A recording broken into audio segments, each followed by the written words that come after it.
আমরা এখন যাচ্ছি মন্ট্রিলের চায়না টাউনে। এটি হচ্ছে চায়না টাউনের সিংহদ্বার। এই জায়গাটা এত জমজমাট এবং প্রাণবন্ত যে এখানে এলেই মন ভালো হয়ে যায়। আমাদের তেমন আশা হয় না এই দিকটায়। আমরা এসেছি চাইনিজ খেতে। এই রেস্টুরেন্টের চাইনিজ খাবার অনেক মজার। Chinese বাফে, 70+ item. স্বাদ বাংলাদেশের চাইনিজ খাবারের কাছাকাছি। রাত 9টা পর্যন্ত সময় আছে। আমরা আস্তে আস্তে খাওয়া শুরু করেছি। চিংড়ি মাছ, chicken, beef, vegetarian corner, soup corner, salad এবং ডেজার্ট কর্নার, চা কফির কর্নার, রাইস কর্নার তো ছিলই। তাছাড়াও pizza, French fry, onion ring এসবও ছিল। আবার ফ্রেশ খাবার সামনে রান্না করে দেওয়া এমনও আছে।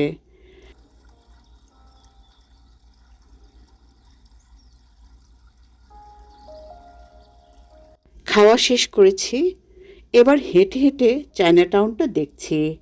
মানুষের আনাগোনা চারিদিকে। দোকানপাটগুলো খুবই ব্যস্ত। প্রচুর ট্যুরিস্ট আসে এখানে। চায়না টাউনের চারিদিকে সিংহদ্বার আছে।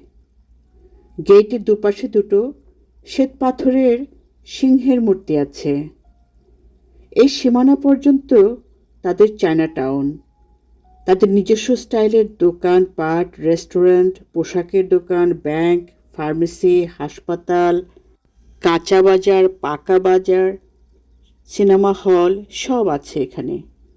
হেঁটে বেড়াতে অনেক ভালো লাগছে। কত রকমারি মানুষ বিভিন্ন দেশ বিদেশ থেকে এসে ঘুরে বেড়াচ্ছে। দেখতে ভালো লাগে।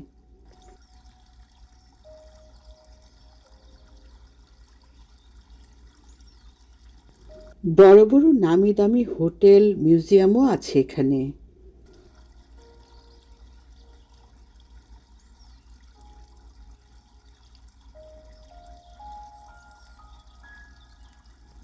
সন্ধ্যা হয়ে গেছে। রাতের মন্ট্রিয়েলের রূপও অন্যরকম। বিশেষ করে এই ডাউন টাউনে ঝলমল করছে চারিদিক। আপ টাউনের চেয়ে এখানে অনেক প্রাণবন্ত পরিবেশ। আমরা বাসায় ফিরে যাচ্ছি। মাঝে মাঝে পুরনো জায়গাও নতুন করে দেখতে ভালো লাগে। ব্যস্ত জীবন দেখারও আনন্দ আছে। চাইনিজ খাবারের মজার মজার গন্ধ ভেসে বেড়াচ্ছে পুরো এরিয়াতে। কিভাবে যে এতটা সময় কেটে গেছে বুঝতেই পারিনি। আলহামদুলিল্লাহ, দারুণ কেটেছে আজকের দিনটি।